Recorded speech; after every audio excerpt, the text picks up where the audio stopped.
price hikes quicker, or the Epstein files, gas still costs too much, whatever your issue may be. But that's persons talking about abolishing the police, not defunding, abolishing. Birthing persons, not moms, should unionize. That's the face of the Democrat Party right now, and they're supporting this? That's their base, and their base is radical. And when you think about this, that's one of the most important things the Republicans need to do in these campaigns. And look, you know, when we saw those two races in Virginia, you had two members of Congress in Mikey Sherrill, Democratic member of Congress, and Abigail Spanberger, Democrat member of Congress.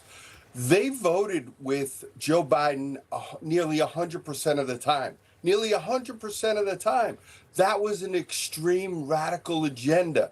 We need to make sure in these midterm elections that the voters know the difference between the Republicans and the Democrats, because you see somebody like Afton Bain, she is a radical. She's an AOC type candidate, and now she's trying to run to the middle. And what happens is the liberal media always helps them do that. We've got to make these campaigns about issues and the contrast between the Republican successes versus the Democrats' extremism and failures. Ike, do you think that Republicans can do that? Because I know even the last election, a lot of people were saying, well, Republicans need to knock on more doors because Democrats are doing that. What do they need to do? Because we saw this happen in New York. We're seeing this happen in these cities, you know, where these radical people are winning. And half the stuff they're saying they can't do are lies. But what else do Republicans need to do? About 30 seconds.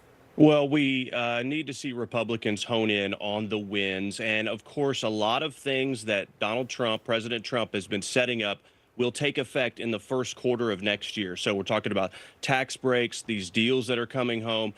They really need to hone in on the economy and how we can add money to the average American's pocketbook. And I think the first quarter of next year will demonstrate that. And then, of course, you got to get out and get that younger generation to vote as well, and then you're going to have a lot of success. But the money, the paycheck, what's in the bank account is a high motivator for people to go out and vote. Well, I've been saying it for a while. I know Jim will not in agreement with me because we're out of time, but that better happen in the first quarter because it takes about 6 months for people to start feeling it before they vote on it.